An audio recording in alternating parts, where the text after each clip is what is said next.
अगला स्लाइड कर दीजिए, next.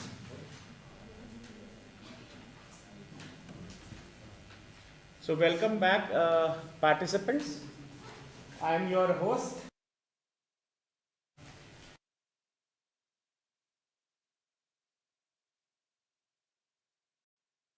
department since 1st January 2019, and focus area of my research studies is road safety and urban transport planning. करीब 5 वर्षों से सड़क सुरक्षा के क्षेत्र में पुलिस के नगर नियोजन के, शहरी विकास के जितने विभाग हैं, urban development, PTRI, MP police, इनके साथ में काम कर रहा हूँ। और आज आपको सड़क सुरक्षा का जो वर्तमान परिदृश्य है भारत में, उसके संदर्भ में मैं जानकारी दूंगा।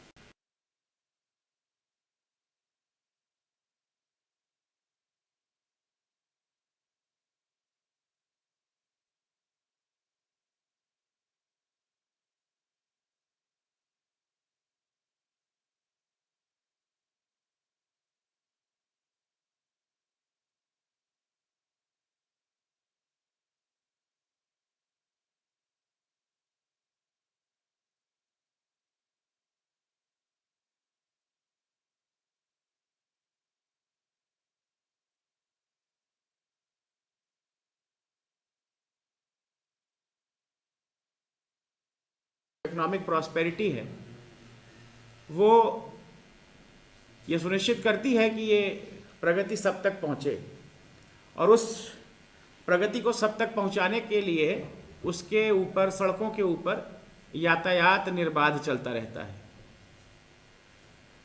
आप देखिए कि roads that are truly veins of national economy, but these roads are bleeding, these veins are bleeding because we are losing more than 1,50,000 people annually on our roads. और इसके पीछे है कौन? इसके पीछे वही लोग हैं जो सड़क के उपयोग करता है, जो गाड़ी चालक है, या जो सड़क का उपयोग करता साइकिल चालक है या पैदलचारी है। ये सारे ही लोग इसके मूल घटक हैं। Man behind the wheel plays an important role in the most of the crashes, in most of the cases, or due to lack of road safety awareness of the road user. The rising number of vehicles, adequate infrastructure, and the lack of awareness about safe driving practices contribute significantly to this crisis. So, here one thing which comes is the engineering aspect, that is the design aspect, road engineering. One is the behavioral aspect, the social aspect, which in the last inaugural session Dr. Yogesh Garg and Dr. Nakul Dhagat were talking about, कि हमारे स्वयं में हम कितने शांत हैं, किस प्रकार से हमारा ड्राइविंग का बिहेवियर है सड़कों पर। आप सभी ने गौर किया होगा कि जब हम गाड़ी चलाते हैं, तो जब हम कार में बैठे रहते हैं तो हमें ऐसा लगता है कि साइकिल वाला, स्कूटर वाला अनायास ही सड़क पर घूम रहा है, इसको तो आना ही नहीं चाहिए। और जब हम स्कूटर पर होते हैं, जब हम साइकिल पर होते हैं, या जब हम पैदल होते हैं, तब हमको ये लगता है कि ये कार वाला ऐसी गाड़ी खरीद लिया है तो क्या अपने को राजा समझ रहा है। मतलब हम सोचिए कि हम अपने पर्सपेक्टिव में, जब हम जिस रोल में रहते हैं, उस रोल को केंद्र बिंदु में रखकर हमारा आचरण व्यवहार होता है। Yes, very good. Very nice statement लीजिए। अब ये समझिए कि जब हमारा आचरण ऐसा है तो सड़कों की हालत, मैं ये नहीं कह रहा हूँ कि इंजीनियरिंग बहुत अच्छी है, केवल हम आचरण से ही हमारी सड़कें खराब हो रही हैं, नहीं, हमारे सड़कों की इस दशा के लिए हमारा आचरण, बहुत सारे घटक इसमें हैं, अभी अपन उस पर चर्चा करेंगे एक एक करके सभी पर। लेकिन उसमें एक इनएडिक्वेट इंफ्रास्ट्रक्चर के साथ में हमारी साइकोलॉजी भी एक बहुत ही इंपॉर्टेंट कारण है। इसलिए सड़क सुरक्षा को एड्रेस करने के लिए, उसका समाधान खोजने के लिए केवल सरकार की जिम्मेदारी नहीं है, यह केवल एक सरकारी कार्य मात्र नहीं है कि सरकार को यह कार्य करना चाहिए। ये हमारा आपका सबका समेकित सहदायित्व है कि हमारी सड़कें, हमारा यातायात सुरक्षित, सार्वभौमिक और समेकित हो, सबको साथ में लेके चलने वाला हो। आगे चलें।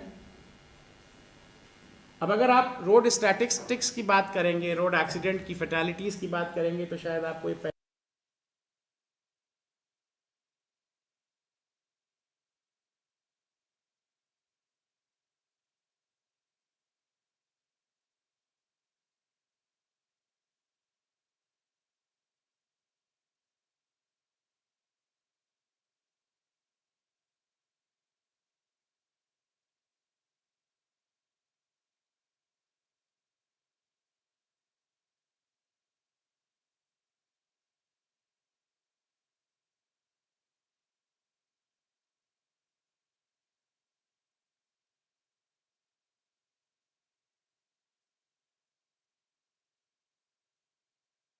व्हीलर्स पे होते हैं। तो अगर केंद्र बिंदु में अगर सुरक्षा करने का हमको प्लान बनाना है तो हमें केंद्र बिंदु में किसको रखना चाहिए? हमें केंद्र बिंदु में रखना चाहिए पेडेस्ट्रियन, साइकिलिस्ट को। लेकिन वर्तमान परिदृश्य में ऐसा होता प्रतीत नहीं दिखता है, ऐसा होता प्रतीत नहीं दिखता है। क्यों? क्योंकि अगर आप देखेंगे तो हमारा जो पूरा फोकस है इस समय नगर नियोजन का, वो गाड़ियों को तेज रफ्तार से शहर के बीच में चलाने के ऊपर ज़्यादा फोकस रहता है। ट्रैफिक पुलिस के ऊपर अगर कोई किसी बात की बड़ी जिम्मेदारी रहती है तो वो ये रहती है कि चौराहे पर जाम नहीं लगना चाहिए, चौराहे पर जाम नहीं लगना चाहिए। बट मैं व्यक्तिगत तौर पे आपसे कहता हूं कि जाम शहर के लिए अच्छा है, जाम शहर के लिए अच्छा है। क्यों अच्छा है? क्योंकि शहरी सड़कों का जो मूल उद्देश्य है वो त्वरित यातायात या गतिमान यातायात नहीं है, वो सुरक्षित यातायात है, वो त्वरित यातायात नहीं है। हम जो शहरों में अपनी 6 लेन, 8 लेन, 9 लेन, 10 लेन बना रहे हैं, वो हम बड़ी भूल कर रहे हैं। शहरों में इस प्रकार की सड़कों का निर्माण तो अमेरिका ने किया है और वो भुक्त भोग रहे हैं कि अगर आप कभी यूरोप की तरफ जाइए तो वहाँ आप देखेंगे कि वहाँ की शहरों की सड़कें बहुत संकरी, बहुत कम चौड़ी सड़कें रहती हैं और इसलिए वहाँ यातायात बहुत शहरों के अंदर धीमा है और धीमे के साथ साथ वो सुरक्षित भी है। वैसे शहर में अगर मैं कहूँ, आज कोलार रोड बनी है, आप सब देख रहे हैं इसको, इस सड़क को देख रहे हैं आप सब। ये 6 लेन रोड के तौर पे बनाई गई है और पिछले 2 माह में अभी ये चालू हुई है और आपने देखा होगा कम से कम 30 एक्सीडेंट्स, बड़े मेजर एक्सीडेंट्स इस रोड पे घट चुके। इसमें कारण कई हैं, लेकिन तेज गति से जो वाहन चलते हैं तो उसमें जो भूल हो जाने की दशा में, जो जैसे कहते हैं ना, क्षमा कर दो प्रभु हमको क्षमा कर दो, तो ये सड़क जो है जब चौड़ी हो जाती है तो ये क्षमा नहीं करती, ये फिर जान ले लेती है। अगर कोई सकरी सड़क है जिस पे 20 की रफ्तार से, 30 की रफ्तार से गाड़ियां चल रही हैं, उस पे अगर एक्सीडेंट होता है तो जान हानि का जो होने का संभावना है वो कम होता है।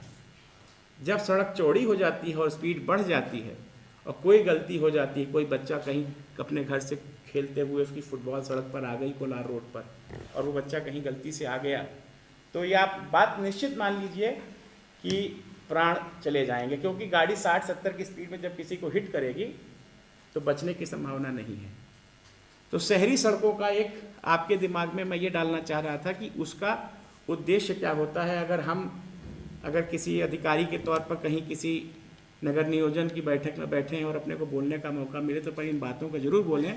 इस शहरों में जो ये सड़कों का यातायात है वो सुरक्षित यातायात होना चाहिए, ना कि त्वरित यातायात, मतलब फास्ट होने की ज़रूरत नहीं है। बहुत फोकस हमारा फास्ट पे नहीं होना चाहिए, सेफ पे होना चाहिए। अगली स्लाइड पे चलें प्लीज। तो आपने देखा कि शहरी क्षेत्रों में जो कि कम आबादी है 30% है, लेकिन उसमें एक्सीडेंट ज़्यादा हो रहे हैं।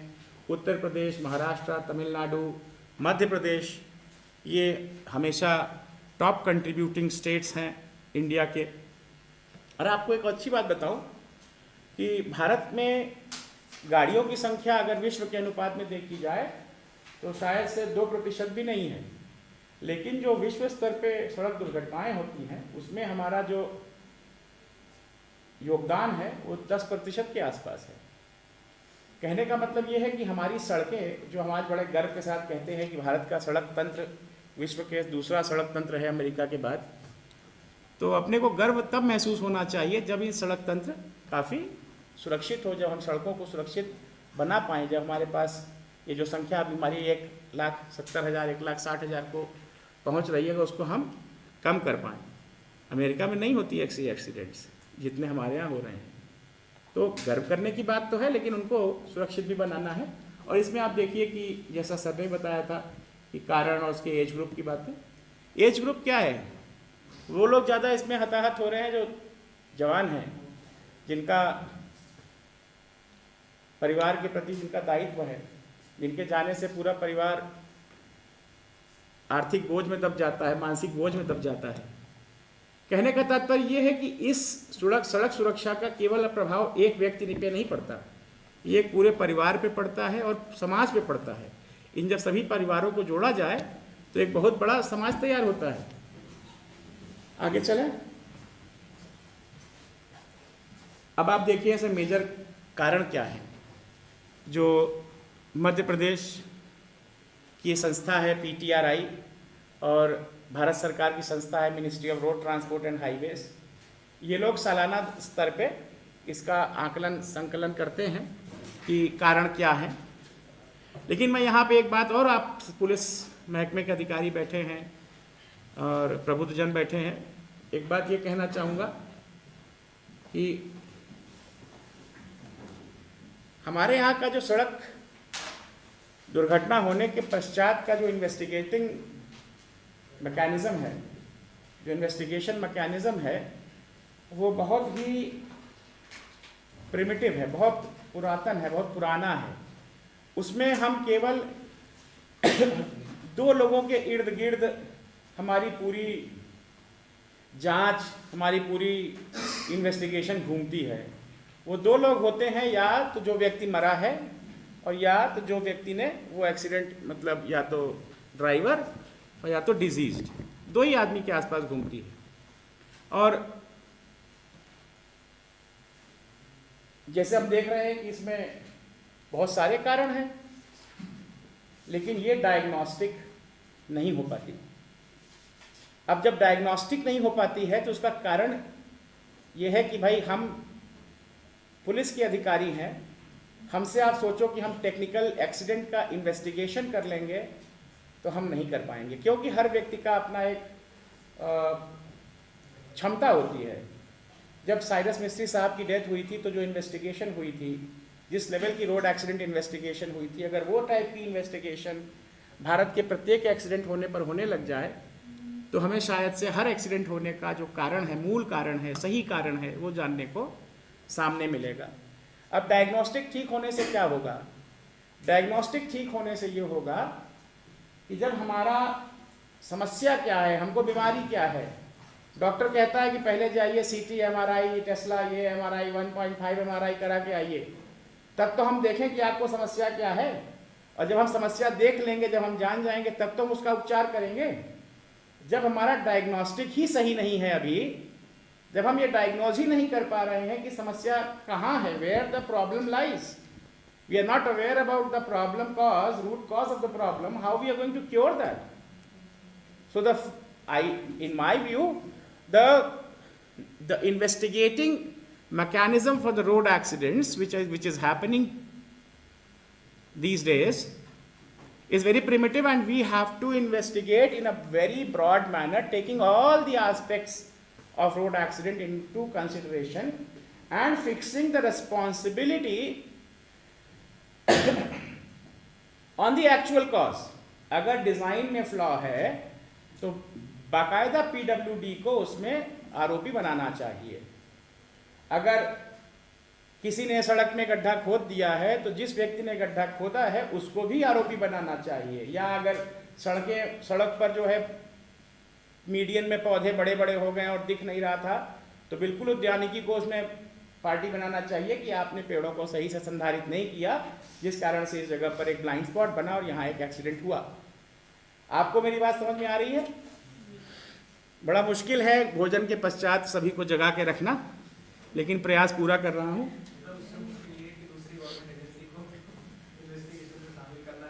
बिल्कुल बिल्कुल बिल्कुल मल्टीडिसिप्लिनरी इन्वेस्टिगेशन होती है, हमारे यहाँ नहीं होती है अभी, लेकिन अगर आप विकसित देशों में देखें जहाँ पर वास्तविकता में फिक्स की जाती है, मतलब रिस्पॉन्सिबिलिटी की किसकी गलती रही वो फिक्स की जाती है, तो वहाँ पर टेक्निकल ये पूरा सब्जेक्ट है।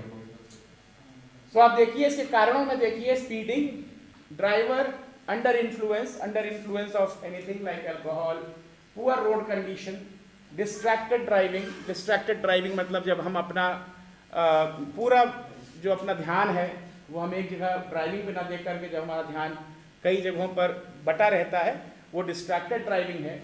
रेकलेस ड्राइविंग बहुत लोगों की एक हैबिचुअल आदत होती है, मतलब they are habitual to over speeding, like they will always be trying to over speed. और अभी हम लोगों ने लास्ट ईयर एक रिसर्च कंप्लीट करी जिसमें हमने ये पाया कि अगर किसी व्यक्ति को ये आभास दिलाया जाए कि उसकी गाड़ी सर्वेलेंस में है और रिमोटली चालान कटेगा, तो जिस सेक्शन पर वो चालान कटने का व्यवस्था लगाई गई थी उस जगह पर लोगों ने अपनी स्पीड को लिमिट के अंदर ले आए थे।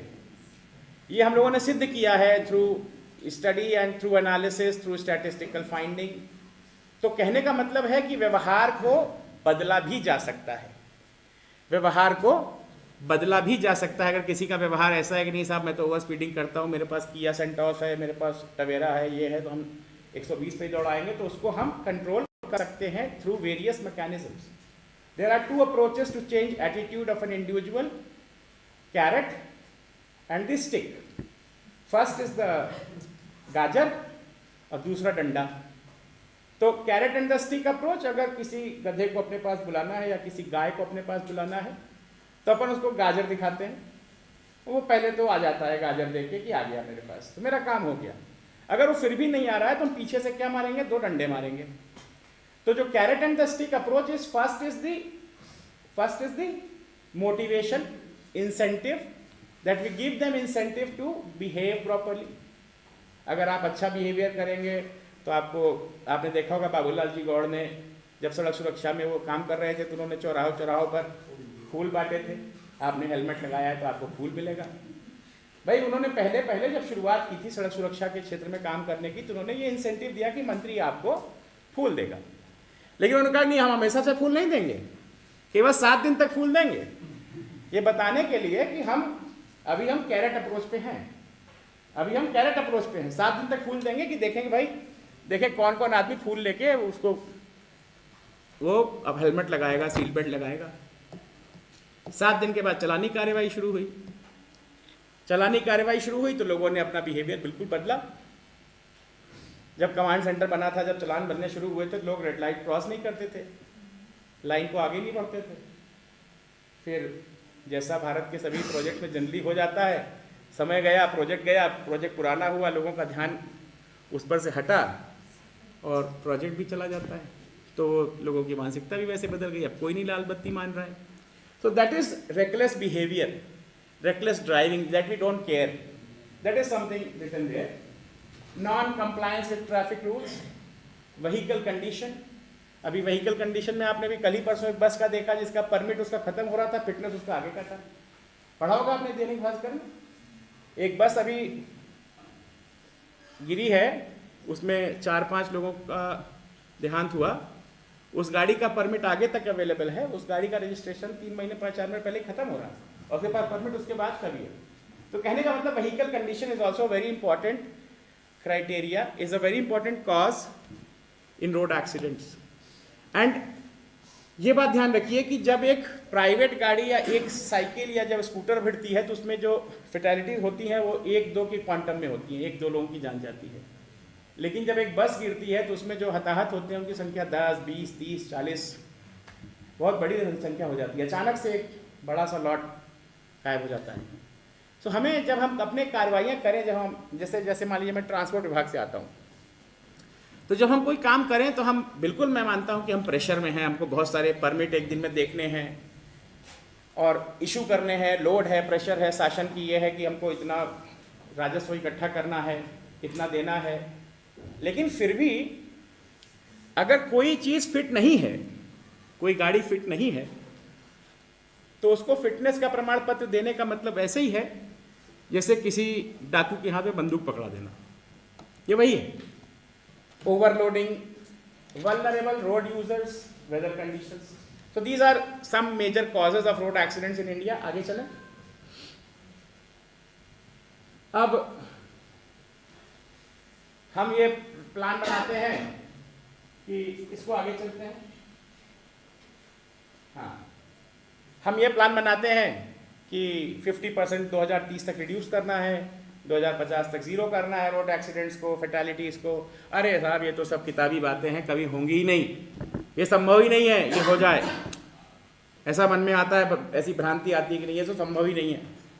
तो मैं आपसे बता दूं कि हम तो बहुत बड़ी संख्या पे हैं, हमको 50% कम करना तो बहुत आसान है। ऐसी कंट्रीज़ हैं जिन्होंने बहुत कम नंबर पे भी अपना 50% और 60% और 80% अचीव कर लिया है।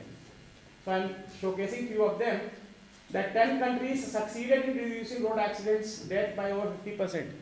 Already they have done that. ऐसा नहीं कि करा नहीं जा सकता, बस इसको करने के लिए हम सभी के अंदर एक समेकित भाव आए कि नहीं, सड़कों पर मरने वाला व्यक्ति भले मेरे से जुड़ा हुआ नहीं है, मेरे परिवार का नहीं है, लेकिन उसका जो सामाजिक बोझ है वो हम सब पर आता है और हम इस बात को अब होने नहीं देंगे। जो रिसर्चर है वो उस पर रिसर्च करे, जो प्रैक्टिशनर है वो उसको प्रैक्टिस करे, जो पॉलिसी मेकर है वो अपनी अच्छी सही पॉलिसीज़ बनाए। तो कैसे नहीं हो पाएगा? कंट्रीज़ ने करके दिखा दिया, बेलारूस, ब्रूनी। और ऐसा नहीं है कि ये ऐसी कंट्रीज़ हैं जो बहुत धनाढ्य हैं, इनके पास हर संपदा, हर दौलत, हर संसाधन उपलब्ध है, ऐसा भी नहीं है। ये बेलारूस और Brunei, Darussalam, Denmark, Japan, Lithuania, Norway, Russia Federation, Trinidad Tobago, इन कंट्रीज ने 50% एक्सीडेंट्स को रिड्यूस कर लिया। 35+ more countries have reduce their accidents by 30 to 50% के बीच में रिड्यूस कर लिया। हमारे यहाँ क्या स्थिति बनी है अभी, कोई अंदाजा? बढ़ रहा है। हम घटने की बजाय, उस स्तर को बनाए रखने की बजाय हम बढ़ रहे हैं।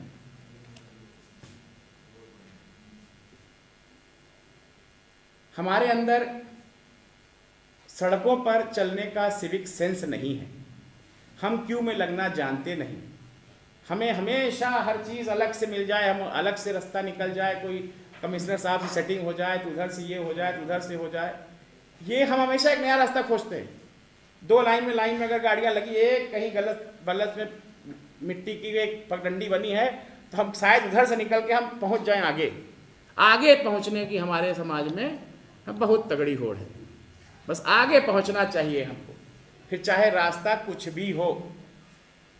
आप देखेंगे कि सड़कों पर चलने का बिहेवियर, कभी आपने देखा? मैं देखता हूं, अभी कोलार रोड बनी है, शायद लेफ्ट साइड पे वो चल रहा था, मार्किंग का काम चल रहा था, तो उसने एक साइड से ट्रैफिक शुरू किया।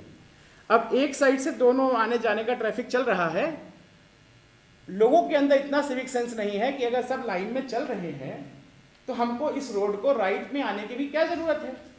उनको ये बताने की क्यों जरूरत होनी चाहिए कि यहाँ ओवरटेकिंग प्रोहिबिटेड होनी चाहिए। उनको खुद नहीं समझ में आना चाहिए कि जब ये 2 लेन की सड़क पर आमने सामने का ट्रैफिक है तो हमको लाइन में चलना चाहिए। वो सामने घट से आ जाएंगे, उधर का भी ट्रैफिक ब्लॉक, इधर का ही ब्लॉक, सब ब्लॉक, खड़े हो जाएंगे पौ पौ करते। तो क्या इसको क्या किसी को सिखाना पड़ेगा? क्या ये हमको आपको बताना पड़ेगा कि नहीं आप पीछे जाइए, या मुझे आपसे उतर के लड़ना चाहिए और फिर आप मुझसे तू मैं करना चाहिए कि तू कौन और मैं कौन? यहां लोगों को रियलाइजेशन ही नहीं है कि मैं ये गलत कर रहा हूं। उनको ये रियलाइजेशन ही नहीं है कि मैं ये गलत कर रहा हूं। अगर आप उनको उतर के कभी बताएं तो जब तक आप ये ना बताएं कि मैं मध्य प्रदेश पुलिस से हूं, तब तक वो आपको एंटरटेन कर लेंगे। ये बड़ी संशय की बात है, ऐसा होगा नहीं। वो आपसे बिल्कुल भिड़ेंगे कि नहीं ये सही, मुझे उधर ही जाना है, मेरा घर तो यहीं रहा, तो रॉन्ग साइड मैंने 100 मीटर चला लिया तो क्या हो गया। हर तरीके की बातें होंगी। करना क्या है, आगे चलें। मतलब कहने का तात्पर्य यह है कि ये सब चीज़ें बिल्कुल हमारी पहुंच में हैं। बस क्या है, मंतव्य होना चाहिए, हमारे मन में डिटर्मिनेशन होना चाहिए that yes we want to achieve it. दो ही ऑप्शन है, either we want to achieve it or we don't want to achieve it. If we want to achieve it, then we will have to work for it. And if we don't want to achieve it, then let it go. Then why to care about it? Then why to sit in the class and why to do lecture and why to waste our times? Then let's go on the road and do wahi right side, left side, पगडंडी side, इधर से निकल लो, उधर से निकल लो. So this is the determination that I seek from each individual sitting in the class, whether we really want our cities, our roads, our rural roads, our highways, our expressways more safe or not. Now, what is our determination? I said that whether we want to do this or we don't want to do this. So the answer is that we want to do this. Why did I say that?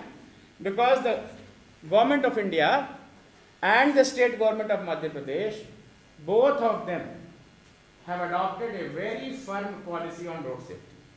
They have adopted National Road Safety Policy by Government of India and Madhya Pradesh Road Safety Policy by Government of Madhya Pradesh. They have a very strong policy. Now, what is the policy? Policy क्या है?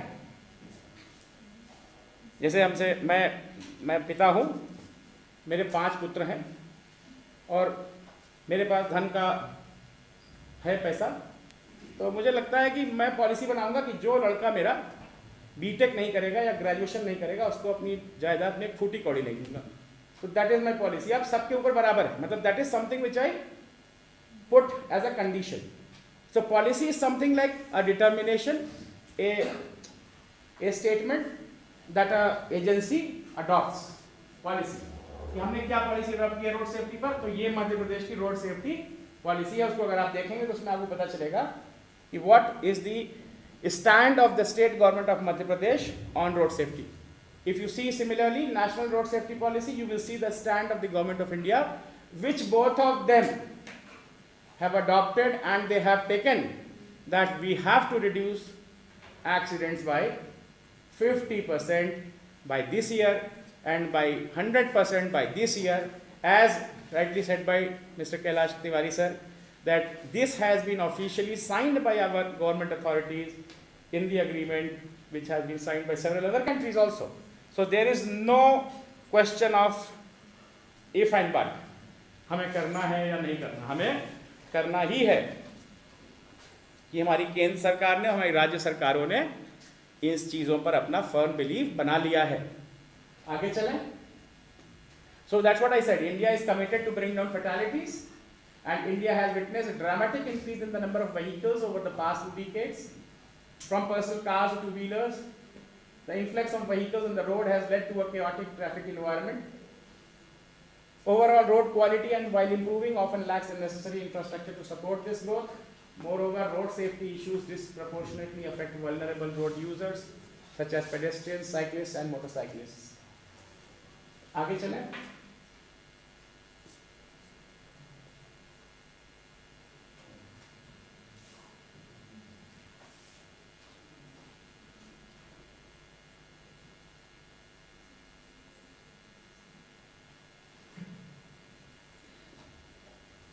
So this is why importance is there for road safety in India, because of its economic reasons, because of high fatality rates. As we were calculating in the first session that India has lost 15 lakh people on an average in last 10 years, and 15 lakh population is almost 3/4 of Bhopal's population. मतलब 10 साल में भोपाल जैसा शहर India के नक्शे से गायब हो गया. समझ रहे हैं? इतनी आबादी 10 साल के अंदर साफ हो गई. तो high fatality rates, injury prevention, economic consequences, public health concerns. Now when I say economic issues, so economic issues आपके संदर्भ में क्या समझ में आता है आपको? क्या इकोनॉमिक रीजंस हैं? बताएगा कोई? एक्सीडेंट्स होते हैं तो क्या इकोनॉमिक रीजंस हैं?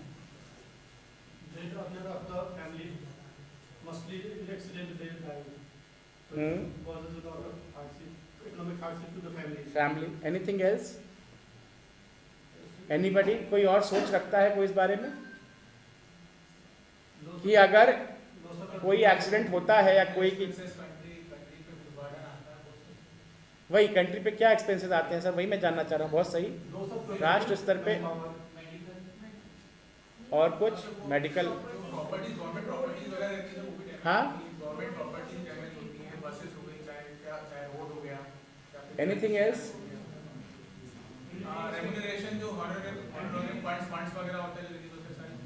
ठीक है. आप लोग अभी देखिए, मैं अगर आपसे कहूं कि एक्सीडेंट के इकोनॉमिक एस्पेक्ट्स पे बात करिए राष्ट्र स्तर पे, तो जो बहुत माइक्रो लेवल पे आप लोग समझ पाए वो आप लोग बता रहे हैं. थोड़ा ये समझिए कि जब एक परिवार में मैं, हाँ,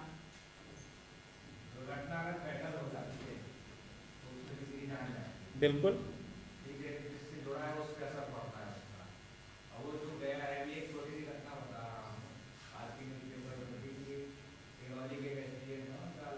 कर्नाटका में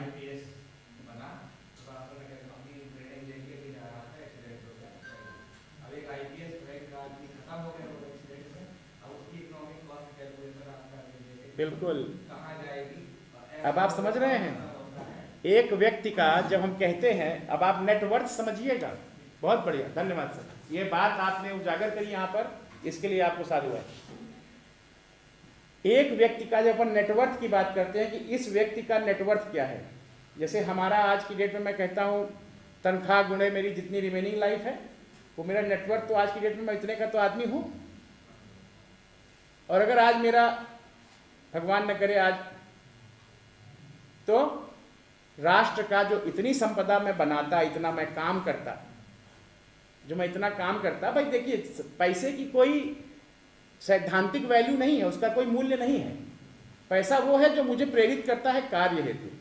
तो मैं जितने वर्ष रहता उतने वर्ष मैं कार्य करता, उस कार्य का जो भी मूल्यांकन है, उतना कार्य तो खत्म हो गया ना. और वो कार्य किसके लिए मैं करता? मैं कितने बच्चों को पढ़ाता, मैं कितनी रिसर्च करता, कितने पेपर लिख डालता, कितने किताबें प्रोड्यूस कर देता, मैं कितने PhD कर देता, मैं ऐसे जैसे कितनी कितनी कार्यशालाएं कर डालता. वो तो एक ही दिन खत्म हो गया.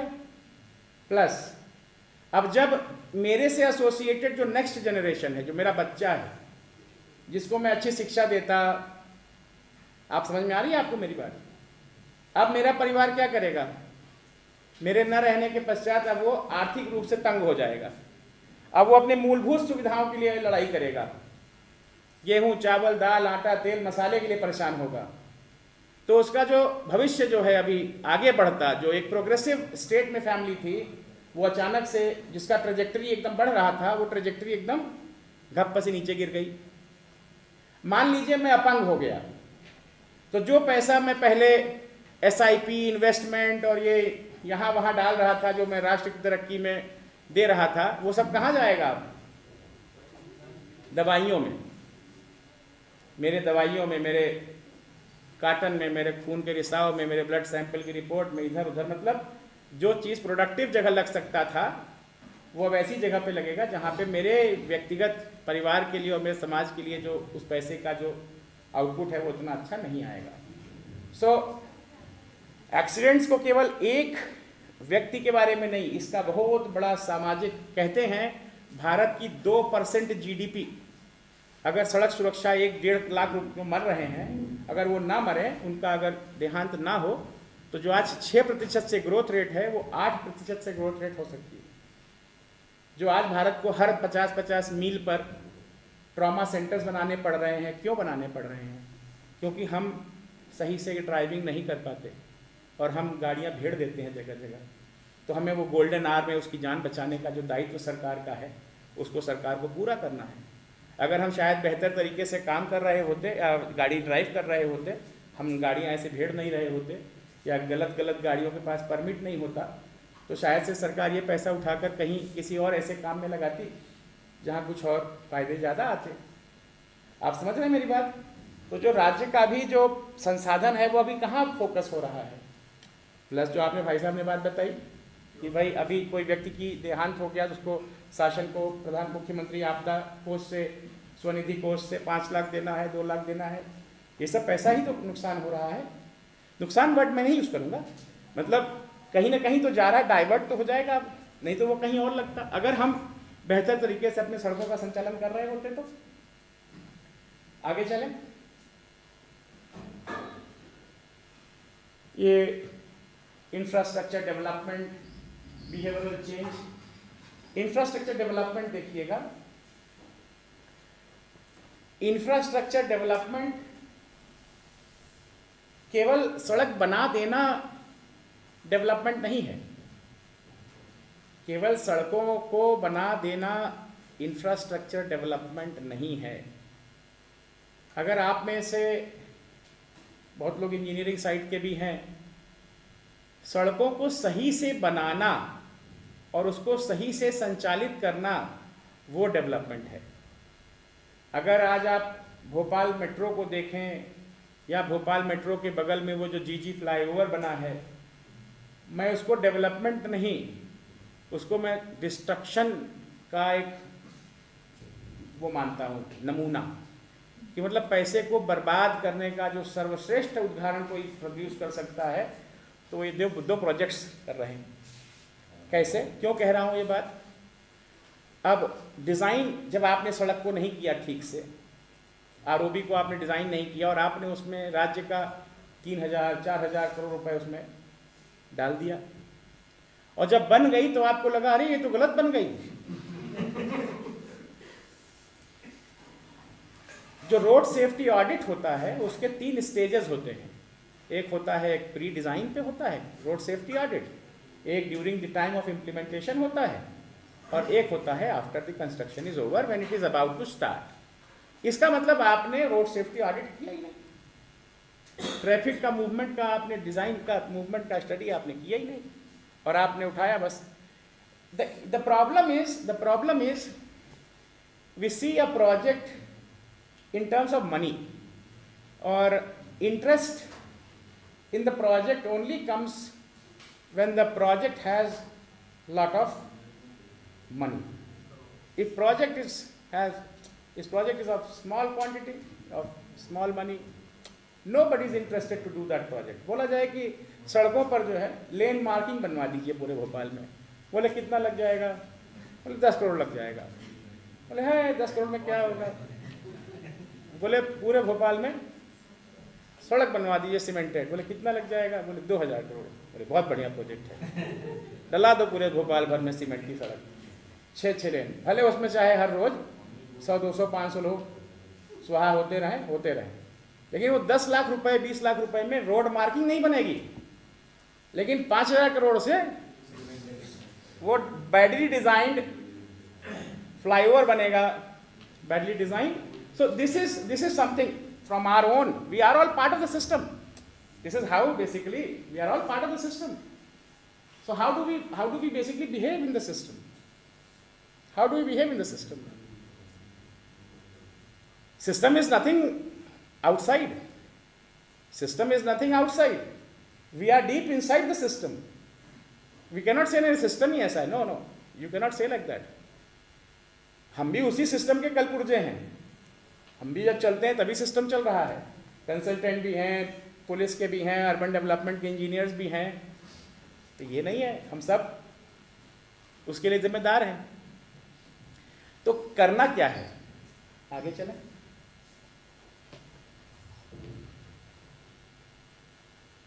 ये मैंने आपको बता दिया, national road safety policy, which talks about the government of India is deeply concerned about the growth in the number of road accidents, injuries and fatalities in recent years.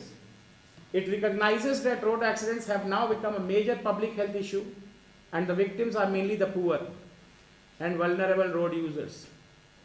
The government of India further recognizes that as road accidents involve roads, motor vehicles and also the human beings, road safety needs to be addressed on a holistic basis. It also recognizes that regardless of jurisdictions, the central and the state governments have a joint responsibility in reducing road accidents, injuries and fatalities. In the light of this, the Government of India through this National Road Safety Policy states its commitment to bring about a significant reduction in mortality and morbidity resulting from road accidents. This is the preamble of the road safety policy of Government of India. आगे चलें. So you have read that commitment by Government of India is firm. If you take any project which is in line with this preamble, it should never be rejected. It should never be rejected ideally if the system is working ideally. समझ में आ रही है ना? आगे चलें. Key objectives, first number पे आइए sir, पिछले साइड पे. Key objectives: reduction in accidents, improvement of infrastructure, promoting safe driving behavior, enhanced enforcement, data collection and research. So here you see there are what are these? There are 4 E's. Many of you must have heard about the 4 E's. सुना है सबने? What are the 4 E's? Anyone?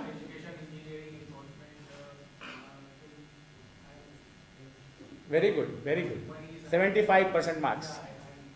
So 4 E's: engineering, education, enforcement and emergency care. Like what was told you in the last class, that the golden hour rule, if through these 3 E's, engineering, enforcement and education, if we cannot deter a road accident, if the accident has happened, then our sole responsibility is to take care of the victim and to ensure that the emergency services, emergency care reaches the victim as soon as possible. So these are the 4 E's. Encroachment is an enforcement issue. It comes under enforcement. If you enforce, there will be no encroachment. हमारे घर में cockroach तब तक आएगा जब तक हम लक्ष्मण रेखा नहीं खींचेंगे. जिस दिन लक्ष्मण रेखा खींच देंगे उस दिन कॉकरोच नहीं आएगा. Yes. So it's an enforcement issue. Now how do we do enforcement? How do we do enforcement? how we are doing enforcement? How we should do enforcement? Police का अगर कोई अधिकारी सड़क पे खड़ा है और वो कहता है कि साहब रेड लाइट को जंप किया है, 1000 रुपये फाइन बनता है, what will be the first instance of the person who has done that mistake? Sir मैं अभी घर से निकला था, जल्दी में था, नहीं चालान तो बनेगा. सर 200 ले लो, छोड़ दो. Now there is, why this is happening? Why this is happening? Because yes, that is also a possibility, that फलाने से बात करो, फलाने से बात करो. So why this is happening? Because there is a human angle involved. You are talking to a human, and humans सबके अंदर वो भय, क्रोध, काम की भावना जो है सबके अंदर रहती है. अरे डीएसपी से कहलवा देगा, अरे डी से कहलवा देगा, अरे विधायक से कहलवा देगा. तो नहीं ठीक है जाओ. लेकिन क्या आप कंप्यूटर को और कैमरा को बताओगे? भाई सर्वर से बता दूंगा, www से बता दूंगा. So what should be done? Remote enforcement, electronic reinforcement. What to do? Like command center में what happened? As soon as your vehicle cross the red line or white line, what will happen? A challan will be issued. MP03 की गाड़ियों के भी चलान issue हुए थे command centre में, सबके बन रहे थे. There was an enforcement issue कि भाई the command center was with the municipal corporation, smart city company, whereas the power of issuing a challan was not with the municipal corporation or the smart city company, so they cannot issue a challan. That power lies with the police department. So their challan was not honored. Nobody used to pay the fine. They were knowing कि ये challan ऐसे print out है, कोई जरूरत नहीं जमा करने की. Then they have evolved, but slowly सड़कें वड़कें खुद गई, ये हो गई, भोपाल में बहुत काम होने लग गया, सब अभी सब ऐसे ही हो गया. लेकिन what is the way forward? The way forward is bringing in more technology. Like we used to see in our earlier days in the railways, the TT used to come, यहाँ से वहाँ जाना है, RAC है, waiting है, ticket confirm कर देते हैं. Is it possible now? No. Whatever seats are available, they are available on the website in the current booking. Anybody can go. Driver, the TT has to have a pad. He has to book in all the details there. Whatever allotment is to be done has to be done on the system in the real time. Everything is transparent. Now the government of Madhya Pradesh has issued POS machines with the police officials. They have to bring in challans only through the POS machine. They are debarred from putting in cash. Nobody should be taken money from in form of cash. What does this do? पहले क्या लगता था आदमी को कि अरे यार ये पुलिस वाले खड़े हैं, केवल ये पैसा उगाही करने के लिए खड़े हैं. ज़रूरी नहीं है कि जो मेरे मन में बात है वो सत्य ही हो. पुलिस वाला वास्तविकता में भी काम कर रहा होगा कि नहीं, मुझे आज सड़क सुरक्षा की दृष्टि से काम करना है. लेकिन फिर भी जनता के मन में क्या आता है, अरे इनका लगता है टारगेट आ गया, इनको लग रहा है पैसे कम हो गए, इनको लगता है ऊपर से फ़ोन आ गया, तो ये कर रहा है. Your basic intent is put into a question mark. But with the POS machine, the money will go to the treasury. So, भाई मुझे क्या मिलना है, भाई मैंने आपको स्वाइप किया, सीधे ट्रेजरी में गए, आपको देखो रसीद मिल गई, आप लोग रखो. So I am becoming more transparent. My role at the junction, my role at the roadside is becoming more transparent. Yes, it is coming mandatory now. You have to wear a body-worn camera while issuing a challan. Whatever discussions you are having with the traffic defaulter has to be recorded in real time. So these are these mechanisms to bring in enforcement revolutions. And with the paucity of the personas, we don't have much money to employ as many people, as many chaurahas we have, as many roads we have. Every day we are making new roads, new cities, smart cities, developments, SEZs, highways, roadways, everything we are making. So do you think everywhere we will have a police personnel standing there and issuing challan? No. So what is the way forward? You should always rely on such smart interventions for surveillance. If you go to Delhi, take your vehicle more than 60 on airport road. Within half an hour you will get challan on your mobile phone and you will have to pay it. You cannot escape that. चला के देखिए आप 100 के ऊपर, आपके ऊपर double का चलान नहीं आ जाए तो आप बताइए. वहाँ पे हर एक आदमी, और ऐसा नहीं कि आपने एक जगह लगाया तो केवल वहीं स्पीड धीमी कर ली, आपको पता भी नहीं चलेगा कि वहाँ चलान जलाने वाला वो काटने वाली मशीन और सेंसर कहाँ लगे. तो आपको पूरी स्ट्रेच में ही ढंग से चलना है. लेन बदल के देखिए एक बार ऐसे आपका चलान नहीं आ जाए तो बताइए. आदमी नहीं कर रहा, सेंसर्स कर रहे हैं, मोशन सेंसर्स कर रहे हैं, and they come at a very cheap price. But उसको लगाने का विल पावर चाहिए. There are instances where governments have disregarded the proposal to increase the penalties, saying that this is an election year, we cannot take decision to increase the penalty. Look at the way our elected representatives are concerned about our own safety. We should ask as a citizen, we should ask them, भाई 1.5 लाख लोग मर रहे हैं, क्या किया? लेकिन हम क्या पूछते हैं, मेरा लड़का पिछली बार फंसा था तो 200 रुपये तुमने माफ नहीं करवाया था, वोट नहीं दूंगा. That's what we are asking to our representatives. That is why our representatives are concerned about our fine money. They're not concerned about our safety.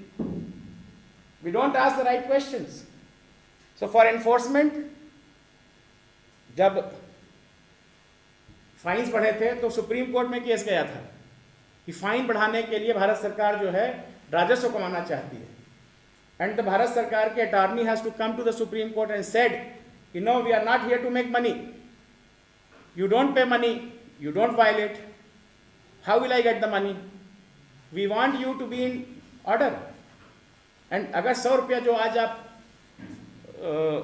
संहिता देखिए, रूल्स देखिए उसके, मोटर व्हीकल रूल्स, उसमें 100 रुपया 50 रुपया के वो लिखे हुए हैं, पेनाल्टी लिखी हुई है। Are they still valid? क्या 50 रुपये का आज वो वैलिडिटी है जो 1960 और 1961 में होती थी?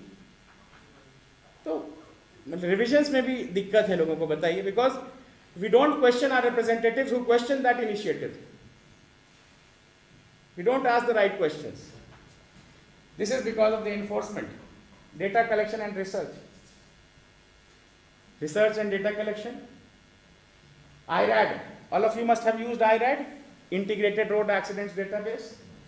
Once I was asking for the database, they said no, nobody can access that data.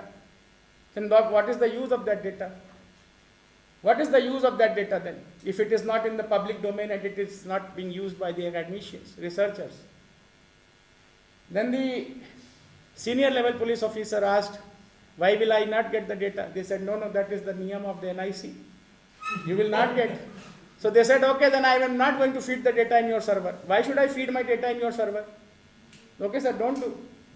Nobody cares.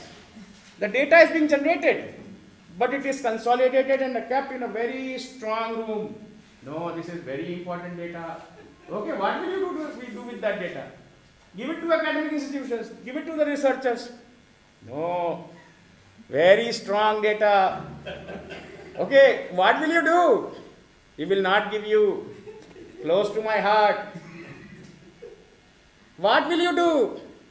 No, nothing, I will do nothing, but I will not give. So that is the level of inter-coordination. We don't have inter-departmental faith. MPRRDA को लग रहा है कि police वाले कुछ नहीं कर रहे हैं। पुलिस वालों को लग रहा है MPRRDA वाले सब मूर्ख हैं। MPRRDA को लग रहा है कि तिवारी जी एकदम बेकार की बातें करते, बुला के बस 5 दिन हमको यहाँ पे सराबोर कर देते और फिर अपना काम कर लेते। हर एक व्यक्ति दूसरे व्यक्ति को कुछ भी इधर उधर, हमारे को एक दूसरे के ऊपर ट्रस्ट नहीं है, पता नहीं क्या कर लेंगे उस डेटा का। अगर मुझे डेटा मिलेगा, डॉक्टर्स को डेटा मिलेगा, रिसर्चर्स को डेटा मिलेगा, तो उसका फायदा ही होगा ना कि भाई कहाँ हो रहा है, जानकारी मिलेगी, GIS पे टैग करेंगे, फोकस एरिया बनेंगे, एक्शन प्लान बनेंगे। लेकिन नहीं,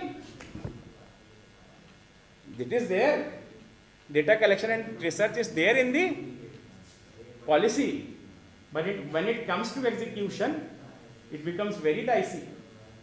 So execution and policy, they should go hand in hand. It is not like एक हाथ ने धर्मार्थ काम किया, दूसरे हाथ को पता भी नहीं चला। वो वाली बात यहाँ नहीं लागू होगी कि पॉलिसी कुछ कह रही है और एग्जीक्यूशन में कुछ और ही हो रहा है, इस वाले हाथ को इस वाले हाथ के बारे में कुछ पता ही नहीं है। आगे चलें।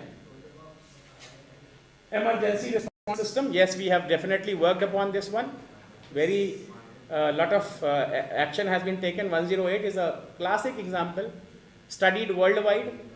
Our model of 108 has fetched awesome results. But again, if I want to see and quantify the impact of this project, the data, close to my heart. Nobody will get it.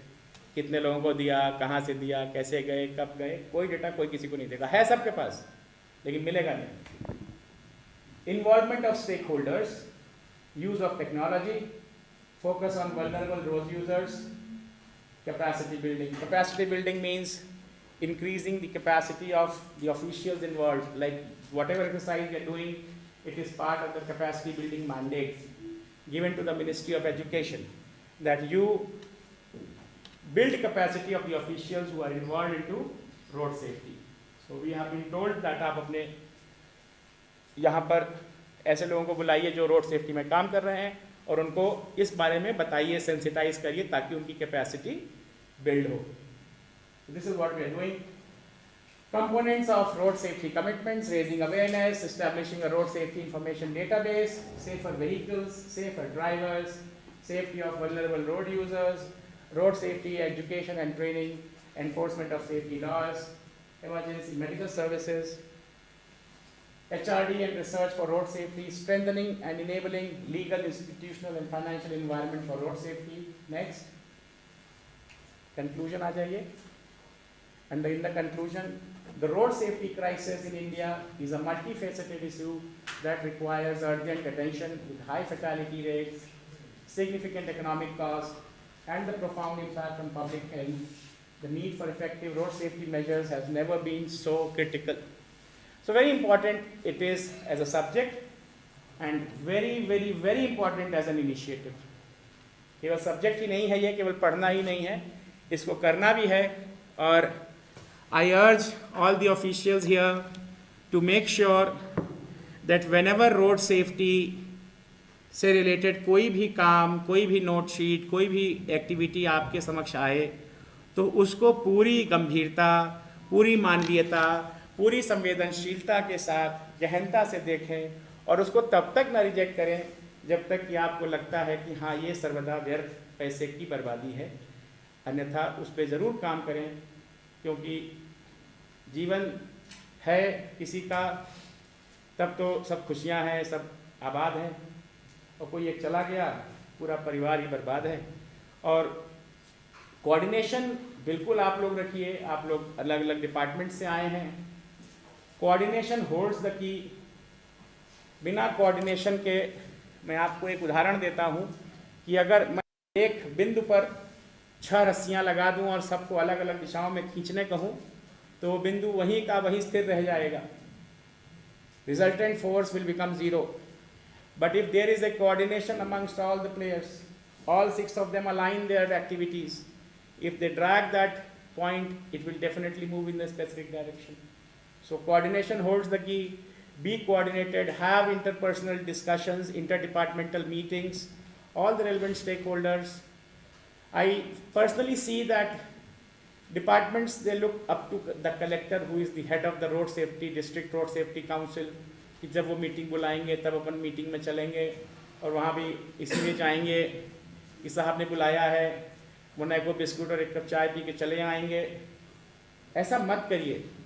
Whenever you get chance, be passionate, and you have only this life to do what you want to do something good for the people, do something good for this country. Otherwise समय व्यर्थ निकल गया, अपन वही रजनीगंधा खा खा के क्या फायदा. मतलब समय निकल गया, अपन खाली इधर उधर घूम रहे, कुछ कर नहीं रहे, कुछ पॉजिटिव नहीं दे रहे लोगों को, तो हमारे अस्तित्व में भी आने का क्या औचित्य है. अगर हमने कुछ पॉजिटिव नहीं किया तो हमारे आने का ही क्या औचित्य है. मतलब इन्हीं सवालों के साथ मैं आप सबको यहाँ छोड़ रहा हूँ. 3:30 बज गए, अब कैलाश सर का लेक्चर शुरू होगा.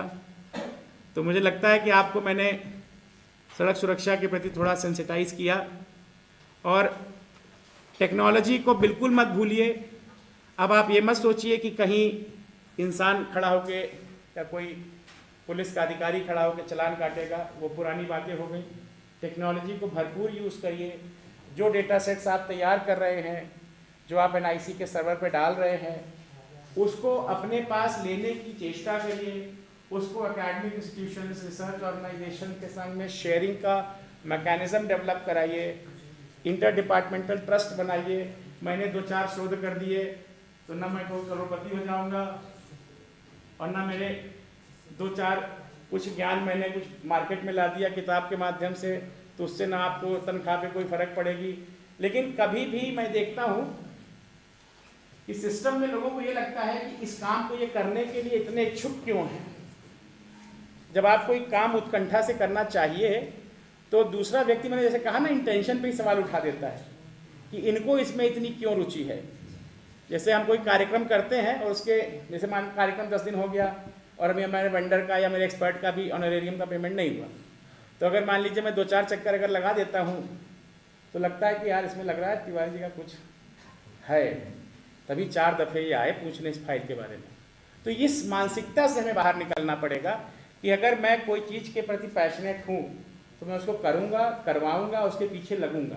किसी को लगता है कि ये ऐसा क्यों करते हैं, ऐसा क्यों लगते हैं, क्यों फॉलोअप करते हैं, तो उसको आप लगने दीजिए, ऐसा मेरा मानना है। एक दिन आएगा जब लोगों को रियलाइज़ हो जाएगा कि नहीं साहब ये तो इनकी आदत है, ये फॉलोअप बहुत करते हैं। जो इनका काम, मेरे संग मेरे बच्चे जुड़ते हैं स्टूडेंट्स, मैं उनको बोलता हूँ कि मेरे संग तभी जुड़ना काम करने के लिए जब ये मालूम रहे कि मैं 11 बजे भी मैं फॉलोअप कर सकता हूँ कि तुमको जो काम दिया था वो आज आया नहीं है।